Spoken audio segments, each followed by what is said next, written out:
Welcome back.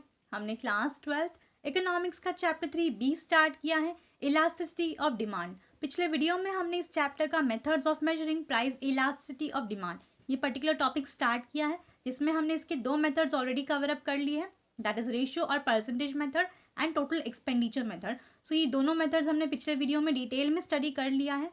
इस video में हम पॉइंट मेथड और ज्योमेट्रिक मेथड ये पर्टिकुलर टॉपिक जो है वो कवर अप करेंगे। सो टॉपिक स्टार्ट करते हैं। Let's see what is point method और geometric method. Professor Marshall has developed another method to measure elasticity of demand which is known as point method or geometric method. So professor Marshall ने दूसरा method जो है वो develop किया है, ये दिया है for measuring for calculating elasticity of demand, जिसे हम पॉइंट मेथड भी बोल सकते हैं या ज्योमेट्रिक मेथड भी बोल सकते हैं, one and the same. The ratio method and total outlay methods are enabled to measure elasticity of demand at a given point on the demand curve. सो ये दोनों मेथड्स जो थे जो हमने पिछले वीडियो में स्टडी किया, that is ratio method and total outlay method, total expenditure methods, इनकी कुछ कमियां थी, कुछ ड्रॉबैक्स थे, राइट. दैट इज जो डिमांड कर्व होता है उसके ऊपर जो भी पॉइंट गिवन है उस पॉइंट पे हम elasticity of demand that is ED जो है वो कैलकुलेट नहीं कर पा रहे थे, मेजर नहीं कर पा रहे थे using ratio method and total outlay method. So professor Marshall ने ये थर्ड मेथड जो है वो डेवलप किया है, दिया है, दैट इज पॉइंट मेथड और ज्योमेट्रिक मेथड. इस मेथड को हम यूज करके डिमांड कर्व के किसी भी गिवन पॉइंट के ऊपर ईडी कैलकुलेट कर सकते हैं, इलास्टिसिटी ऑफ डिमांड जो है वो कैलकुलेट कर सकते हैं. ऑलराइट, लेट्स सी, आगे देख लेते हैं. At any point on the demand curve, ED, elasticity of demand is measured with the help of following formula. So किसी भी पॉइंट के ऊपर हम किस तरीके से डिमांड कर्व के किसी भी पॉइंट के ऊपर किस तरीके से हम ईडी कैलकुलेट कर सकते हैं, that is elasticity of demand calculate कर सकते हैं, मेजर कर सकते हैं with the help of following formula. That is ये जो फार्मूला गिवन है नीचे, हम ये फार्मूला को यूज करके क्या कर सकते हैं, ईडी कैलकुलेट कर सकते हैं. Let's C. Point elasticity of demand, that is ED, is equals to lower segment of demand curve below a given point which is denoted as L upon upper segment of demand curve above a given point which is denoted as U. So ये formula apply करके हम क्या कर सकते हैं, elasticity of demand that is ED calculate कर सकते हैं on a demand curve at any given point. Alright, lower segment of demand curve below given point denoted as L का मतलब क्या है, that is अगर डिमांड कर्व है, अब डिमांड कर्व के ऊपर कोई भी पॉइंट एक गिवन है, डिमांड कर्व जो होता है उसके ऊपर हमने कोई पॉइंट बनाया, अब उस पॉइंट का जो नीचे वाला लाइन होगा, राइट, लोअर सेगमेंट होगा, उसे हम क्या करेंगे, एल से डिनोट करेंगे, और उसी पॉइंट के जो ऊपर का सेगमेंट होगा उसे हम यू से डिनोट करेंगे, that is upper segment. Alright, उसको हम क्या करेंगे, जो लोअर सेगमेंट डिवाइड करेंगे अपर सेगमेंट से, तो हमें ईडी मिल जाएगा, that is elasticity of demand जो है वो हमें मिल जाएगा. ऑलराइट, सो हम जब नीचे यहाँ पे एग्जाम्पल सॉल्व करेंगे तो आपको समझ में आएगा किस तरीके से ईडी कैलकुलेट किया जाता है, इलास्टिसिटी ऑफ डिमांड जो है वो कैलकुलेट किया जाता है on a demand curve at any point. Alright, let's see. Demand curve में भी ईदर लीनियर और non linear as shown below. So जो डिमांड कर्व है वो लीनियर भी हो सकता है, नॉन लीनियर भी हो सकता है. लीनियर का मतलब डिमांड कर्व एक स्ट्रेट लाइन में भी हो सकता है, एंड नॉन लीनियर मतलब कि कर्व में भी हो सकता है. ऑलराइट, हम दोनों एग्जाम्पल्स देखेंगे. Very first is linear demand curve. अब लीनियर डिमांड कर्व पहले देख लेते हैं. When a demand curve is a linear, that is a straight line, we extend the demand curve to meet y-axis at A and x-axis at B. So जब demand curve linear होता है, मतलब जब demand curve एक straight line में होता है, उस वक्त हम क्या करते हैं, डिमांड कर्व को थोड़ा सा एक्सटेंड कर देते हैं, मतलब थोड़ा सा और बढ़ा देते हैं आगे, सो दैट वाई एक्सिस के ऊपर ये मीट करें एंड एक्स एक्सिस के ऊपर मीट करें, राइट. और डिमांड कर्व जहाँ पे भी ये वाई एक्सिस पे मीट करेगा उसे हम ए पॉइंट देंगे, एंड एक्स एक्सिस के ऊपर जहाँ पे ये मीट करेगा उसे हम बी पॉइंट देंगे. ऑलराइट, दैट इज, आप यहाँ पे नीचे ग्राफ में भी देख सकते हैं, ये जो डिमांड, यहाँ पे ये जो ग्राफ है लीनियर डिमांड कर्व का ये ग्राफ है, राइट. सो यहाँ पे एक्स एक्सिस के ऊपर क्वांटिटी डिमांडेड गिवन है एंड वाई एक्सिस के ऊपर प्राइस गिवन है. ऑलराइट, और ए एंड बी जो है ये आपका डिमांड कर्व है, इसको हमने थोड़ा सा एक्सटेंड किया है, तो जहाँ पे ये पॉइंट ए पे, दैट इज एक्स एक्सिस के ऊपर जहाँ पे ये मीट करता है इसे हमने बी दिया है, एंड वाई एक्सिस के ऊपर जहाँ ये मीट कर रहा है उसे हमने ए पॉइंट दिया है. ऑलराइट, मतलब डिमांड कर्व को थोड़ा सा और इंक्रीज करना है, एक्सटेंड करना है, बढ़ाना है, सो दैट ये Y axis and X axis के ऊपर मीट करें. वाई एक्सिस के ऊपर जिस पॉइंट पे ये मिलता है उसे हम ए देंगे नाम, एंड बी के ऊपर जहाँ एक्स के ऊपर जहाँ पे ये मिलेगा उसे हम बी नाम देंगे. ऑलराइट, आगे देख लेते हैं. Price elasticity of demand at x axis is 0 and y axis is infinite. So price elasticity जो है डिमांड का x axis के ऊपर ये 0 है. आप देख सकते हैं x axis के ऊपर जो b पॉइंट है ED is equals to 0 है. ऑलराइट, दैट इज यहाँ पे जो ED है ये क्या है, इक्वल्स टू 0. इक्वल्स टू 0 क्यों है, दैट इज ये जो पॉइंट है यहाँ पे ED 0 क्यों है, बिकॉज यहाँ पे जो डिमांड कर्व है वो कैसा है, स्ट्रेट लाइन है। ऑलराइट, दैट इज ये जो इस तरीके से स्ट्रेट लाइन आता है, राइट, बिकॉज यहाँ पे प्राइस चेंज होगा लेकिन आपका डिमांड चेंज नहीं होगा, मतलब परफेक्टली इन इलास्टिक डिमांड होता है, right, which is parallel to Y axis, right. हमने types of price elasticity of demand ये जो पर्टिकुलर टॉपिक स्टडी किया था उसके अंदर हमने देखा था, राइट।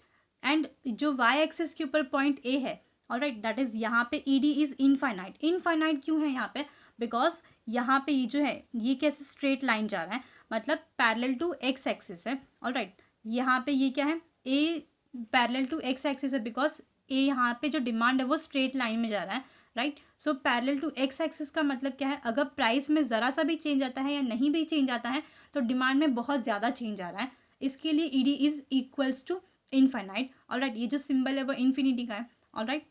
नेक्स्ट देख लेते हैं, elasticity of demand will be different at each point. अब इलास्टिसिटी ऑफ डिमांड जब हम कैलकुलेट करेंगे तो हम ये देखेंगे कि इलास्टिसिटी ऑफ डिमांड जो है वो हर एक पॉइंट पे जो डिमांड कर्व है उसके हर एक पॉइंट पे ई डी जो है इलास्टिसिटी ऑफ डिमांड अलग अलग आता है, ऑलराइट। अब किस तरीके से वो आता है अलग अलग देख लेते हैं, जब हम कैलकुलेट करेंगे तो समझ में आएगा आपको।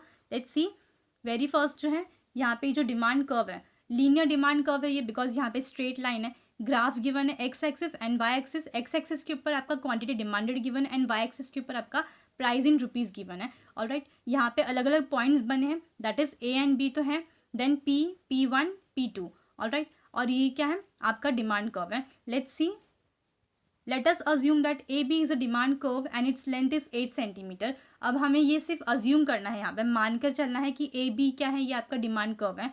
अगर आपको सॉल्व करना है, दैट इज़ ये जो पर्टिकुलर फॉर्मूला ऊपर गिवन था इसके अकॉर्डिंग हमें ई डी कैलकुलेट करना है, तो हमें अज्यूम करना होगा। सो हम ये अज्यूम करें ए बी जो है ये आपका ये जो ए बी है ये क्या है, ये ए बी जो है ये डिमांड कर्व है, राइट। इसका जो लेंथ है ये कितना है 8 सेंटीमीटर, बिकॉज 8 सेंटीमीटर क्यों, इसको हमने 2 सेंटीमीटर्स की कंसिडर किया है, इसको भी हमने 2 सेंटीमीटर कंसिडर किया है, ये भी 2 सेंटीमीटर है एंड ये भी 2 सेंटीमीटर है। इसका टोटल कितना आता है 8 सेंटीमीटर, ऑलराइट। सो आपका ये जो डिमांड कर्व है इसका टोटल लेंथ जो है ये पूरा ये कितना है 8 centimetres, alright. Point elasticity at various points on a linear demand curve can be measured as follows. अब हम किस तरीके से लीनियर डिमांड कर्व के ऊपर ई डी कैलकुलेट करते हैं, मेजर करते हैं। लेट्स सी, ए जो है A case at point P the elasticity point elasticity is measured as. अब पॉइंट पी जो है, ऑलराइट, दैट इज ये जो पॉइंट पी है ग्राफ पे अगर हम देखें पॉइंट पी क्या, दैट इज ये वाला जो पॉइंट पी है इसके ऊपर E D is equals to 1 आ रहा है, बिकॉज यहाँ पे क्या है formula P is equal to P B upon P A. हमारा फॉर्मूला क्या था, हमारा फॉर्मूला क्या है L अपॉन यू, मतलब कि lower segment upon upper segment, alright. मतलब P B upon P A आता है, दैट इज अगर आप देखें यहाँ पे ये जो P है दैट इज ये जो P है इसका लोअर सेगमेंट क्या है P B upon upper segment क्या है पी ए, ऑलराइट। जब हम इसको डिवाइड करेंगे तो हमारा आंसर कितना आएगा 1 आएगा, बिकॉज पी बी कितना था 4, 8 टोटल लेंथ है, ऑलराइट। पी बी इसका हाफ एंड पी ए उसका हाफ, तो 4 upon 4 is equals to 1, alright. Divide करेंगे तो हमको आंसर कितना मिलेगा 1 आएगा। 10 point P demand is unitary elastic. So point P के ऊपर जो डिमांड है वो क्या है unitary elastic demand, alright. I hope आपको समझ में आया होगा किस तरीके से हमने कैलकुलेट किया। बहुत सिंपल है, जस्ट आपको फॉर्मूला याद रखना है। डिमांड कर्व जो है वो गिवन है आपका, उसके ऊपर जो है पॉइंट गिवन होगा, राइट। पी अगर आपका पॉइंट गिवन है तो उसके नीचे lower segment upon upper segment, lower segment को और अपर सेगमेंट को हम क्या करेंगे कैलकुलेट करेंगे, डिवाइड करेंगे तो हमको आंसर मिल जाएगा। अब 1 है तो obviously unitary elastic demand because E D is equals to 1, alright. Next देख लेते हैं, at point P1 the point elasticity is measured as. अब P1 के ऊपर हम किस तरीके से मेजर करेंगे, P1 is equals to P1B upon P1A, alright. अब देखेंगे ग्राफ में देखते हैं तो आपको समझ में आएगा, दैट इज आपका ये जो ग्राफ है, ऑलराइट। यहाँ पे हम क्या कर रहे हैं ये वाला कैलकुलेट कर रहे हैं, P1 कैलकुलेट कर रहे हैं, ऑलराइट। अब P1 के ऊपर क्या था P1B अपॉन P1PA, ऑलराइट। अब PB जो है ये इसका कितना है 2 सेंटीमीटर्स, बिकॉज टोटल जो है 8 सेंटीमीटर्स है, तो ये 1 है तो 1 का कितना है 2 सेंटीमीटर्स एंड ये जो 3 है इसका कितना है 6 सेंटीमीटर्स, ऑलराइट। सो आप यहाँ पे देखेंगे तो आंसर कितना मिलेगा लोअर अपॉन अपर, राइट। तो लोअर कितना था सिर्फ 2 एंड ऊपर का कितना था 6 centimetres, so 2 upon 6 is equal to 0.3 0.33 मतलब 1 से कम है, राइट। सो यहाँ पे ED is less than 1, alright. ED that is elasticity of demand is less than 1 which is relatively inelastic demand, alright. अगर आप देखें यहाँ पे ऊपर एक्सप्लेनेशन तो आपको दिख जाएगा। Let's see, thus at point P demand is relatively inelastic because 0.33 हमें आंसर आया था which is less than 1, so ED is less than 1, alright। आपको समझ में आया होगा किस तरीके से हमने कैलकुलेट किया। फॉर्मूला डालना है आपको, जस्ट पॉइंट गिवन है उसका formula, up lower segment minus upper segment, sorry lower segment divide by upper segment, alright. और आपको कैलकुलेट करना है, आपको आंसर मिल जाएगा। थर्ड केस क्या है, at point P2 the point elasticity is measured as. अब P2 के ऊपर हमें क्या करना है, lower segment upon upper segment, alright. So यहाँ पे P2B divide by P2A is equal to 6/2। 6/2 हम करेंगे तो आंसर कितना आएगा, 3, बिकॉज 2 1 ज़ा 2, 2 3 ज़ा 6, राइट। सो 3 आएगा। अब 3 तो बड़ा है 1 से, right. So ED is greater than 1, alright. अगर हमें इसको ग्राफ में देखना है तो हम देख सकते हैं ग्राफ के ऊपर, दैट इज अगर आपको P2 कैलकुलेट करना है यहाँ पे, राइट, आपको ये कैलकुलेट करने के लिए कहा गया है P2।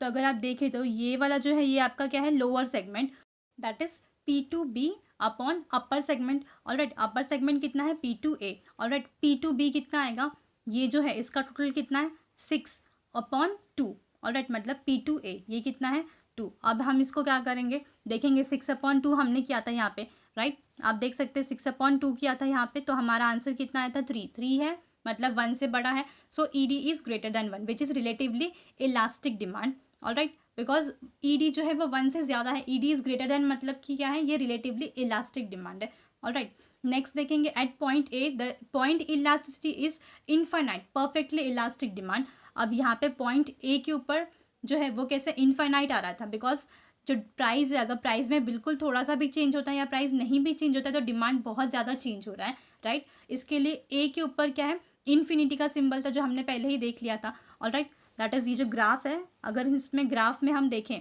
तो यहाँ पे ये जो है दैट इज़ ये वाला जो सिंबल ये इन्फिनिटी का है, मतलब डिमांड जो है वो इस तरीके से स्ट्रेट लाइन में जा रहा है, मतलब क्या है, perfectly elastic demand, alright. And इसी तरीके से at point B that is the point elasticity is 0। अब पॉइंट बी के ऊपर जो पॉइंट इलास्टिसिटी है वो क्या है, 0, ऑलराइट।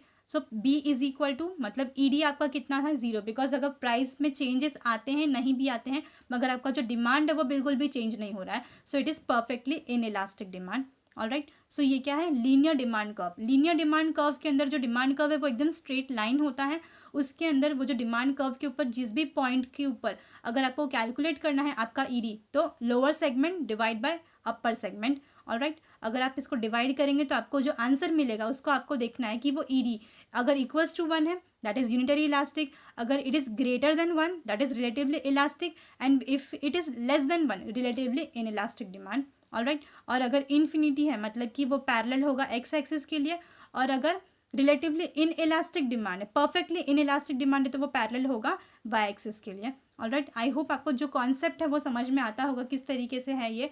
अगर ये पूरा का पूरा जो आपको कैलकुलेशन पार्ट है, मेजरमेंट का जो पार्ट है जो हमने स्टडी किया है पिछले वीडियो में और इस वीडियो में, दैट इज टोटल तीनों मेथड्स जो थे, उसके लिए आपको सबसे पहले types of price elasticity of demand, ये पर्टिकुलर जो पूरा टॉपिक था वो समझना होगा, ऑलराइट। अगर आपको types of price elasticity of demand जो है वो समझ में आएगा, that is perfectly elastic demand क्या होता है, परफेक्टली इन इलास्टिक डिमांड क्या है, relatively elastic, relatively inelastic and unitary elastic, alright.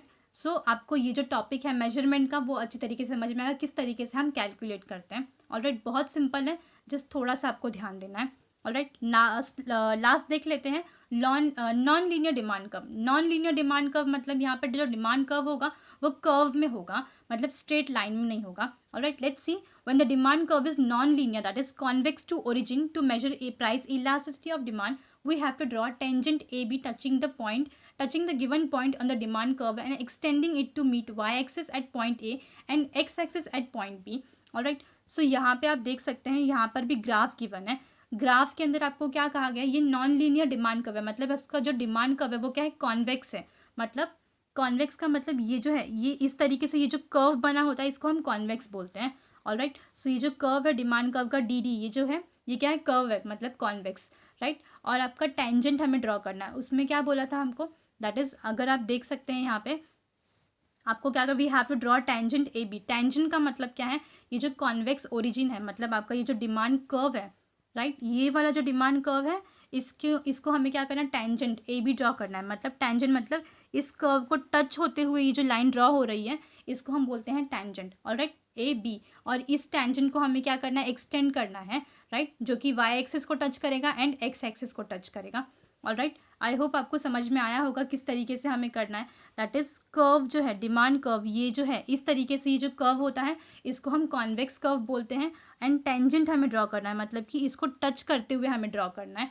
Alright, यहाँ पे इसको टच करते हुए ड्रॉ करना है, कॉन्वेक्स को जस्ट टच करते हुए, तो इसे हम टेंजेंट बोलेंगे। हमें इसे क्या करना है, एक्सटेंड करना है for touching the Y axis and X axis. Alright, so I hope आपको समझ में आया होगा किस तरीके से हमें यहाँ पे ये जो डिमांड कर्व है वो ड्रॉ किया है।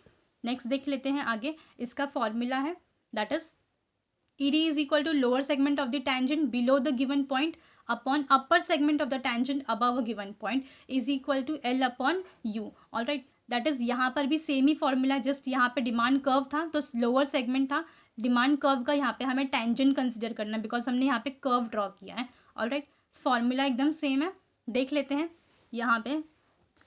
If EB is equals to EA, ED is 1 unitary elastic demand. मतलब आपका ये जो ग्राफ है यहाँ पे आप देख सकते हैं EB, ये जो आपका EB है, alright, EB is equals to EA, मतलब कि आपका ये जो टेंजेंट है, ये जो टेंजेंट ड्रॉ हो रहा है, अगर ये दोनों इक्वल है, राइट, इस पॉइंट से अगर ये दोनों इक्वल है, इसका मतलब क्या है, EB is equals to EA, मतलब it is 1 unitary elastic demand. Alright, next देख लेते हैं, नेक्स्ट क्या है, if EB is greater than EA, so EB अगर EA से ग्रेटर होगा तो elasticity of demand that is ED is greater than 1, so relatively elastic demand. That is आपका ये जो पर्टिकुलर ग्राफ है, इस ग्राफ के अंदर ये जो पर्टिकुलर ये जो कर्व है, ऑलराइट, सो इस कर्व के अंदर क्या बोला है, EB is greater than 1, that is आपका ये जो EB है, ये जो है ये ग्रेटर देन EA होगा। मतलब ये कैसे समझ में आएगा हमको कि ये ग्रेटर है कि नहीं है, दैट इज ये पर्टिकुलर ये जो टेंजेंट है, ये वाला जो पार्ट होगा वो ज़्यादा होगा थोड़ा सा, एंड ये वाला जो पार्ट होगा वो थोड़ा सा स्मॉलर होगा। Alright, so EB is greater than EA, इसकी वजह से ये क्या है, ग्रेटर देन 1 है, which is relatively elastic demand. Alright, that is ये जो कर्व है, यहाँ पे ये जो कर्व है, ये हमने समझने के लिए ये जो टेंजेंट ड्रॉ किया है, राइट, बिकॉज सम ईजी होगा हमें समझने के लिए। सो EB दैट इज EB जो है, मतलब कि ये वाला EB, इसके अंदर ये जो कर्व है, ये वाला जो कर्व है ये थोड़ा सा बड़ा होगा और ये वाला जो कर्व है ये थोड़ा सा छोटा होगा। अगर ये कर्व बड़ा है मतलब क्या, EB is greater than EA, that is why ED is greater than 1 relatively elastic demand. Alright, next क्या है, EB is less than EA, so ED is less than 1 relatively inelastic demand. मतलब ये वाला जो curve है, that is इसके अंदर ही हम क्या देखेंगे, ये जो कर्व है हमारा, ये कर्व जो है डिमांड का, इसके अंदर अब EB जो है, EB will be less than 1 because हमारा अभी ये वाला जो साइड है, ये साइड थोड़ा सा बड़ा होगा और ये साइड थोड़ा सा छोटा होगा कर्व का। ऑलराइट, इसके लिए EB इज लेस देन 1। आप देख सकते हैं यहाँ पे EB is less than EA, that is it is less than 1, elasticity of demand is less than 1 which is relatively inelastic demand.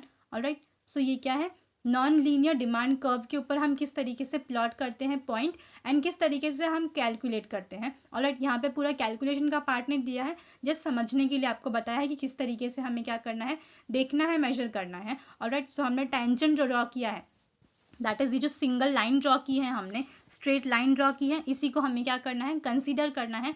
ये जो मिड पॉइंट है यहाँ से हमें क्या करना है, देखना है कि कौन सा छोटा है कौन सा बड़ा है। ऑलराइट, हमें जस्ट अज्यूम करना है कि अगर EB अगर इक्वल्स टू EA है, मतलब unitary elastic demand. Alright, EB अगर ग्रेटर है तो ऑब्वियसली वो क्या होगा, EB is greater than EA, that is relatively elastic demand, and if EB is less than EA, relatively inelastic demand. Alright, so I hope आपको समझ में आया होगा किस तरीके से हमने ये जो पर्टिकुलर मेथड था, that is non linear method जो है, पॉइंट मेथड और ज्योमेट्रिक मेथड के अंदर non linear and linear demand curve है, हमने किस तरीके से प्लॉट किया एंड इसको कैलकुलेट किया।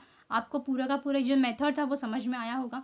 ऑलराइट, सो यहाँ पे स्टॉप करते हैं। नेक्स्ट जो है ये हमारा factor influencing the elasticity of demand, ये पर्टिकुलर टॉपिक है जो कि हम नेक्स्ट वाले वीडियो में कवर अप कर लेंगे। ऑलराइट, सो आई होप आपको इस वीडियो का जो पूरा टॉपिक था, थर्ड मेथड जो था हमारा पॉइंट मेथड और ज्योमेट्रिक मेथड, ये समझ में आया होगा, जिसमें हमने दो तरीके से देखा किस तरीके से कैलकुलेट किया जाता है ED, that is elasticity of demand, using linear method, that is demand curve अगर स्ट्रेट लाइन होगा तो हम किस तरीके से कैलकुलेट करेंगे ईडी, एंड अगर डिमांड कर्व कॉन्वेक्स होगा मतलब कर्व में होगा तो हम किस तरीके से कैलकुलेट करेंगे ED. Alright, so I hope आपको इस वीडियो का ये जो पूरा टॉपिक था ऑफ पॉइंट मेथड और ज्योमेट्रिक मेथड ये समझ में आया होगा। नेक्स्ट वाला जो मेथड है, नेक्स्ट जो टॉपिक है हमारा वो है factor influencing the elasticity of demand, ये हम नेक्स्ट वाले वीडियो में कवर अप कर लेंगे। Alright, so thank you for your time.